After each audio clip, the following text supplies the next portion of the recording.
ja erittäin paljon tervetuloa bussin rakentamisen yksivuotispäiville. Mä oon viime vuoden helmikuussa tämän ostanut, aloittanut rakentamisen melkein heti sen jälkeen. Tai no, purkamisellahan se aloitettiin. Et kun katsoo näitä vanhoja kuvia sieltä ajalta, niin aikamoinen työurakka tässä on takana. Vielä on jonkun verran eessäkin. Tänään käydään kierros läpi, että mitä täällä on tapahtunut, mikä on just tämän hetken tilanne.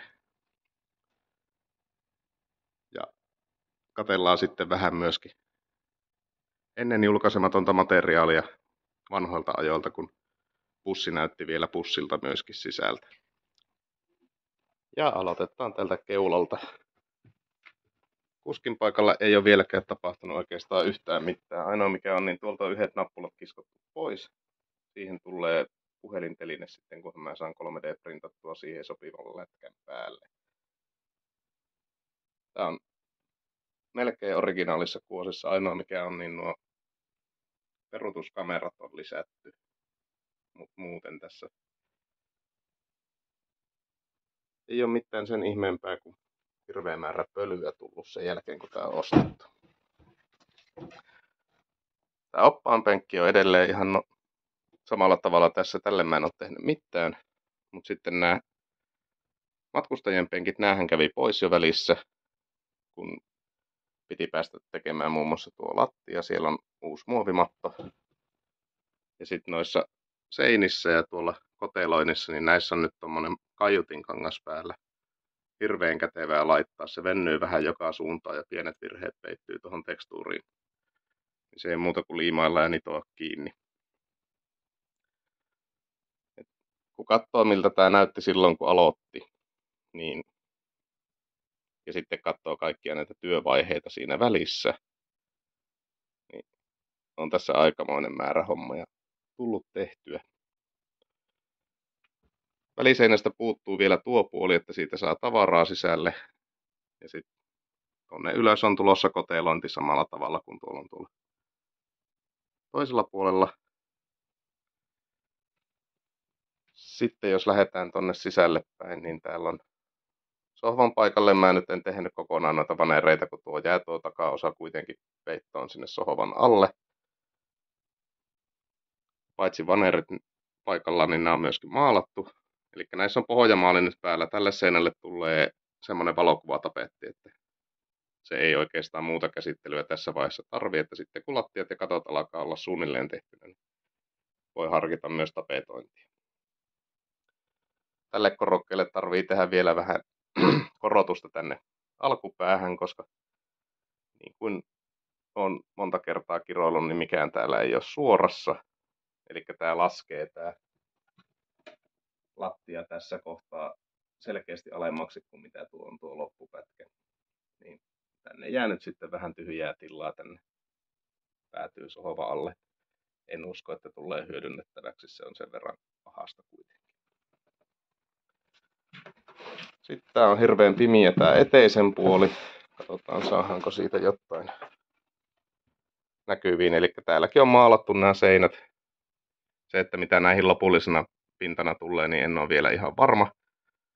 Todennäköisyydet on sen puolella, että ainakin osaan seiniä joutuu laittamaan vielä tasoitustapetin ihan vaan siksi, että tämä vaneripinta on kauhean siistin näköinen ja vaikka sen kuin maalaisi. Tuo kangaspala tuossa on luukku tonne ylös. Eli siinä on magneetit tällä hetkellä, mutta ne ei ihan niin hyvin pian, niin tuohon tarvitsee joku tappiliitos vielä tehdä, että se ei sitten putoa matkustajien niskaan ajaessa. Tuolta puuttuu seinälevy. En ole vielä ehtinyt siihen asti, että pitäisikö tähän seinään laittaa jotain eristettä väliin. Se on kokonaan sisäseinä ja siinä ei ole mitään semmoista, minkä tarvitsisi välttämättä meteliäkään pitää, niin se voi olla, että en laita sinne sisälle mitään. Tässä seinässä sitten on nämä putket sitä varten, että kun tähän tulee mittaristot, vesitankkien pinta-anturit, lämpötilat, ulkolämpömittari, sisälämpömittari, ilmanvaihdon säätö. Tähän oli vielä tulossa virtamittarinkin mä tilasin, että näkee vähän, että mitä akuille menee tai mitä sieltä lähtee. Ja tässä mulla on ajatuksena sitten, että mä laitan ne mittarit semmoiseen luukkuun, joka aukeaa tuosta seinästä näppärästi, niin pääsee sitten niiden selkäpuoleenkin kiinni kätevästi. Sitten sähköjohdot odottaa edelleen asentelua. Näin jälkeenpäin ajatellen, niin näitä tuli ehkä tehtyä vähän liikaakin. Olisi voinut pikkusen yhdistellä, että olisi mennyt vähän vähemmällä johtomäärällä, mutta tehty mikä tehty. Näin nyt tulee sitten, kun sulaketaulun saa tuohon aikaiseksi, niin ne jää sitten tuonne seinälle kanavaan piiloon. Niin tuo ilmanvaihtokanava pitää tuosta vielä laittaa piiloon tuolla vaneerilla silleen, että se nyt ei ihan tommoselleen jää. Laittaa sitten jonkun tapetin siihen silleen, että se ei ihan niin paljon paista se sauma. Sitten ennen tuota koroketta tuossa, niin tähän tulee jääkaappi. Olen mitannut, että tässä on riittävästi korkeutta, että tähän saa mahtumaan kunnollisen jääkaappipakastimen. Ja sitten tuosta, kun jatkuu taaksepäin, niin siinä on hellan paikka, uunin paikka. Lavuaari tulee suunnilleen noitten korokkeiden päälle, että sinne ei nyt sitten alaskaappiin jää kauheasti tilaa millekään, mutta se ei haittaa. Tärkeintä, että nuo ei nyt tule kaiken asentamisen eteen. Sitten tuolla ylhäällä on tuon liesituulettimen ilmanvaihtokanavan kotelointi. Sitä tarvitsee pikkusen vielä sitten entrata, kun sitä lähtee rakentamaan. Tuolla on tuo tukipuut tuossa takimaisessa kohdassa ennen kuin levyt alkaa, niin ne on pikkusen miten sattuu, että sinne tarvitsee vähän tehdä oikaisua ennen kuin siihen saa sitten levyt paikalleen. Täällä on sitten ottamassa kattoluukkujen nämä levyt. Näille pitäisi keksiä kiinnitysmekanismi ja sitten mulla on tuossa yksi kappale noita lattialämmitys- ja lämmönjakolevyjä. On sillä mallailu, että mitä mihinkin tulee. Ja täällä katossa on nämä 12 voltin sähköt on nyt siinä pisteessä, että näihin piuhoihin tarvii enää kiinnittää valasin. Sitten jos katsoo tarkkaan tonne, niin siellä menee nuo siniset johot. Ne on porraskytkennän vaihtojohot. Ne on nyt kytketty silleen, että ne menee päästä päähän ihan kokonaan. Et niihin ei tarvitse lisäkytkentöjä tehdä. Sitten kun valasimia asentaa, niin laittaa noihin kaiken kiinni. Tuohon tulee se ilmalämpöpumppu sitten, kun on sen aika. Eli tässä nyt tarvitsee vähän vielä tehdä pintakäsittelyä ja sun muita ennen kuin sen voi asentaa. Ja sitten käydään myöhemmin katsomaan tuolta ruumon puolelta, niin siellä on vielä pikkusen kesken se ulkoyksikön asennustila. Mutta jonain päivänä. Ja sitten tämän mä oon jättänyt auki ihan vaan sen takia, että tuolta tulee lattialämmitysputket jossain vaiheessa tuolta ton kaapin alta. Kunhan siihen asti päästään. Mulla piti putkimies viime viikolla tulla katsomaan, että mitä täällä tehdään, mutta eipä sitä koskaan kuulunut. Onkohan toinen vai kolmas putkimies, joka jättää vastaamatta tai soittamatta perään vaikka lupasi. Joillain on varaa. Sitten otetaan valasin mukaan. Tää kylppäri muuttui nimittäin aika pimiäksi siinä vaiheessa, kun tänne teki nämä väliseinät. Eli tässä on alun perin ollut nämä lokasuojien päältä menevät runkopalkit silleen, että tässä piti laskea tuota lattiaa just tuolta väliltä, missä on nuo punaiset seinät. Eli nämä punaiset seinät on nyt Tulppa-nimistä märkätilalevyä. Se levy on itsessään veden eristävä, tästä puhuttiin jo viime videolla jotain. Ja tähän nyt on rakennettu sitten suihkunurkkaus. Tästä levystä näin. Tuohon tulee sitten vielä suihkuseinä ja siihen todennäköisesti liukuovi silleen, että tää jää veden eristetyksi tilaksi. Ja sitten tää loppukylppäri, niin tää saa olla kuivaa. Se on kaikista helpoin tapa tehdä tää kokonaisuus, koska tämän lattian kauttaaltaan kaadoille tekeminen, tää on aika monimutkaisen mallinen ja kaikkea, niin ei välttämättä maksa vaivaa. Tuossa on pyykkikaapin paikka. Sieltäkin puuttuu seinälevyjä ihan vaan sen takia, kun ne jää sinne kaapin alle piiloon, sille ei ole mitään väliä. Ja sitten tuolla perällä on sähkörasia, sinnekin tulee 12 volttia, eli sitten kun tuohon asentaa kaapin, niin siihen saa myöskin valaisimen siihen kaappiin. Ikeassa nyt ainakin on semmosia, jotka on testannut hyviksi ja toimiviksi, niin niitä voi sitten hakkea siihen. Ja sitten on pesutornillekin, mä tein tämmöisen oman karsinansa. Tuo seinä nyt vähän ainakin pitää sitä pesutornia paikallaan, kun se varmaan yrittää ajoissa heilua. Niin eipä tuu toivottavasti sitten torni sieltä niskaan. Ja sitten makkuuhuone. Katsotaan miten mä pääsen tämän valon kanssa, jos mä laitan. Riittäisiköhän valo? Ehkä se riittää. Sitten kun vielä kipasee itse valo eestä, niin se näyttää aina tyylikkäältä. Mutta täälläkin on seinät pohjamaalissa. Nämä on nämä väliseinät, joihin tulee ne valasimet, niin nämä on nyt sen verran eristetty ja niihin on laitettu hopeateippiä sille, että sieltä pitäisi valovoima riittää kyllä niille valoille. Nämä on vielä sitten vähän kysymysmerkki, että missä vaiheessa näitä alkaa rakentaa, koska niin kauan kun tämä takaovi on auki, niin ei voi tehdä noita seinälevyjä. Ja jos ei voi tehdä seinälevyjä, niin mä en ole ihan varma, kannattaako kuinka valmiiksi tehdä muitakaan seiniä. Näihin nurkkiin tulee sitten kaapit sillä tavalla, että tonne pääsee vielä käsiksi tonne valasimiin.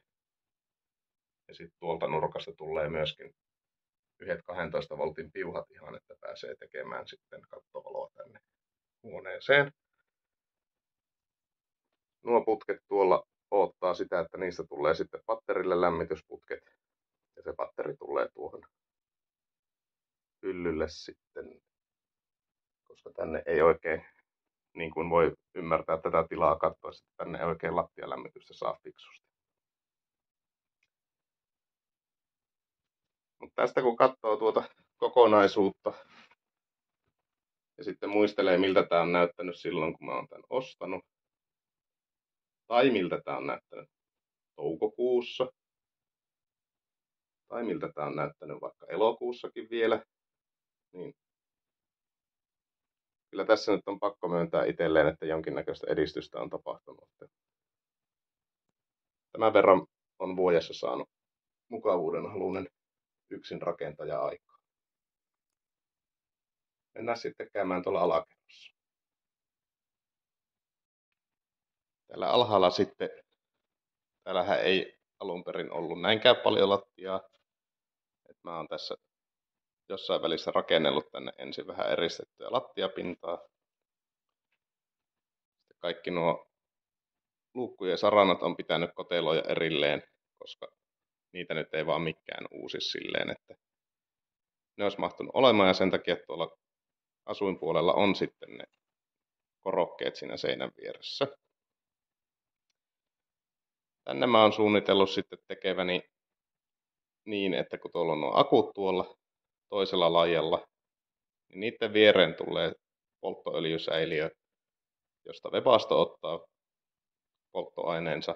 Ja sitten mä en ole vielä hankkinut generaattoria, mutta jos mä semmoisen hankin, niin se ottaa sitten sitä samasta säiliöstä oman löpönsä kanssa. Tuo inverteri jää tälle laajalle sillä tavalla, että siihen pääsee käsiksi kohtuudella täältä puolelta. Ja sitten tässä on säilytystilaa tää loppu. Katsotaan kuinka paljon sitä nyt oikeasti sitten jää. Ja sitten tuolla eessä on tommonen, no ei voi sanoa ilmanottoaukko, kun se taitaa olla aukko, josta ilma on mennyt pääasiassa ulos. Mutta siitä ajattelin, että voi vettää sitten kuohotusletkun sille dieseltankille. Mahdollisesti myöskin ilmanoton sitten sille Webastolle. Katsotaan nyt mihin se Webasto edes tulee, että sehän oli suunnitelmissa tulla tuohon lokasuojan päälle, mutta kaikki suunnitelmathan on tehty rikottaviksi, että sekin saattaa vielä uuden paikan löytää. Nämä rosteripalkit tässä, nämä on uusia, nämä me tehtiin toukokuussa. Mulla oli 2 ammattilaista apuna, että mun homma oli lähinnä sahata näitä oikeaan mittaan sitten. Et hitsaajalle oli mitä hitsata. Pikkuinen lapsus on käynyt, tuolta yksi sauma jäänyt pelkästään heftien varaan. Mutta se on tältä toiselta puolelta kyllä sitten ihan kokonaan kiinni. Ja myöskin tuosta ylänurkasta on kiinni. Se nyt jää tuohon vanerin alle piiloon. Se ei näy. Saa luvan pitää. Jos siitä nyt putoaa sitten alas, niin jääpä ainakin hyvä tarina kerrottavaksi. Säiliöosastolla ei ole tällä puolella kauheasti uutta näytettävää. Tuo harmaavesisäiliö on nyt tuolla, että tuosta pääsisi tuonne lämminvesivaraajalle tekemään putkiliitoksia. Ilmanvaihtokone on entisellään. Tuo pitää yllättävän kovaa ääntä. Pitää vähän ajaa sitten, kun auto on riittävän valmis, että onko siinä, häiritteekö se nukkumista, voiko sen kanssa nukkua vai pitääkö se sammuttaa yöksi. Ei optimaalinen ratkaisu, mutta yöuni on tärkeä asia. Ja raitisvesisäiliö on edelleen nostamatta tänne, koska kannattaa varmaan tehdä putkiasennukset ensin. Tämä pitkä sininen putki, tämä on ilmalämpöpumpun kondensioveden poistoputki.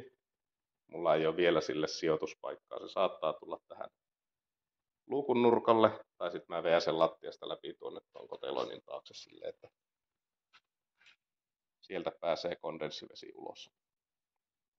Jossain välissä kävi semmoinenkin ehdotus, että kondenssivedenhän voisi tiputtaa raitisvesisäiliöön.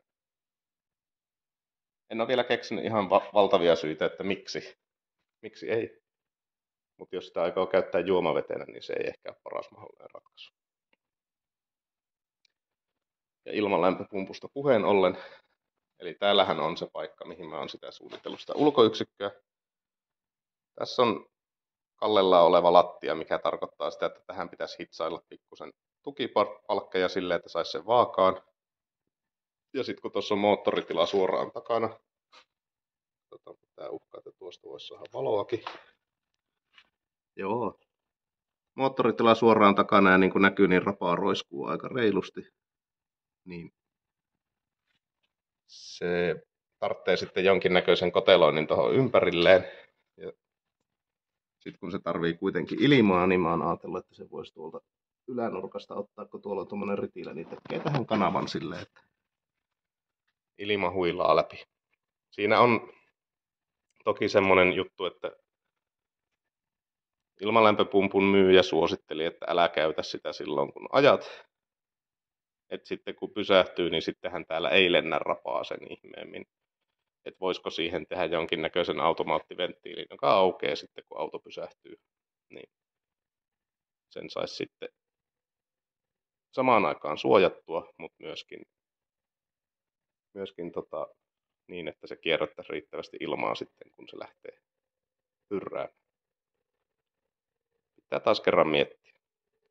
Joku varmaan haluaa ehdottaa, että no eikö laitat siihen vaan semmoisen luukun, jonka käyt aina avaamassa, mutta ei näin laiska mies lähde avaamaan luukkua joka kerta, kun pysähtyy. Se pitää toimia itsekseen.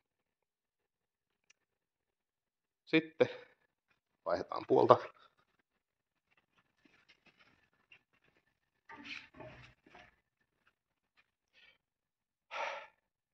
Kevättä odotellessa. Kyllä se sieltä tulee. Täällä nyt ei ole taas mitään hirveä uutta. Paitsi näihin jätevesisäiliöihin, niin mä askartelin nyt tämän letkusysteemin. Eli sen keskiössä on tuo venttiili tuolla. Tämän vitsi on se, että se valitsee, että kummasta noista takaviistosta tulevista letkuista sitten on kytkentä tähän eessä olevaan letkuun. Ja se eessä oleva letku loppuu hanaan. Eli kun laittaa pumpun päälle vaikka tuosta septisäiliöstä, niin se työntää sen tonne valkoiseen letkuun. Sen veden. Se menee tonne hanalle ja sitten tuosta hanasta pitää valita tuo pumppu, että se tavara tulee tonne letkuun. Mä mietin, että voiko siihen laittaa vaan Y-haaran, mutta käykö siinä sitten äkkiä niin, että pumppu työntääkin sen tavaran toiseen säiliöön. Niin katsoin paremmaksi, että siinä on tommonen valintahana. Ja sitten näihin mä löysin kaikki vihdoin tiivisteet. Eli täällä on nyt läpivienet semmoisessa kunnossa, että näistä ei pitäisi enää ihan hirveästi tulla hajuja läpi. En ole testannut. käytäntöhän tulee vasta siinä vaiheessa, kun auto lähtee ajoon. Ja sitten vielä, niin kuin sanoin, niin tähän eteen mä olin ajatellut polttoöljylle säiliötä. Se mahtuu justiinsa. Ja säiliöksi mä kävin hakemassa tommosen laituriponttoonin, jollaisia nuo jätevesisäiliötkin on. Tää on PE-muovia, eli kestää kyllä polttoainetta ihan hyvin. Tuohon tarvitsee askarella huohotusletku ja pinta-anturi ja sitten tuo täyttösäide, mikä se täyttökorkki. Mutta noin muuten se on suhteellisen valmiina käyttöön. Sen kun ankkuroi tähän, niin siihen jää päälle vielä säilytystilaa. Ja sitten siitä saa helposti täällä päädyssä autoa olevalle vepastolle vedettyä piuhat letkut.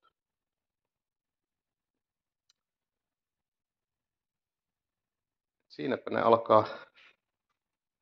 alkaa olla, että mitä on tässä vuoden aikana ehtinyt tehdä. Että tästä kun katselee näitä kuvia, niin on tässä aikamoista edistystä tapahtunut. Tämä seuraava kuvakollaasi ehkä kertoo vähän siitä, että minkälainen reissu tämä on tähän asti ollut.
Toisen vuosipäivän rakennusvideota tuskin enää tulee. Jos ei tapahdu mitään ihmeellistä, niin tämä kyllä tulee tässä tämän kalenterivuoden aikana jo valmiiksi. Ja sitten päästään myöskin ajelemaan vähän joka suunnalle. Katsotaan mihin pyörät vie.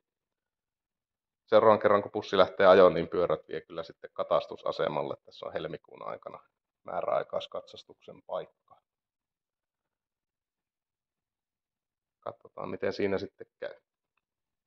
Kiitoksia jälleen seurasta ja nähdään ensi videolla.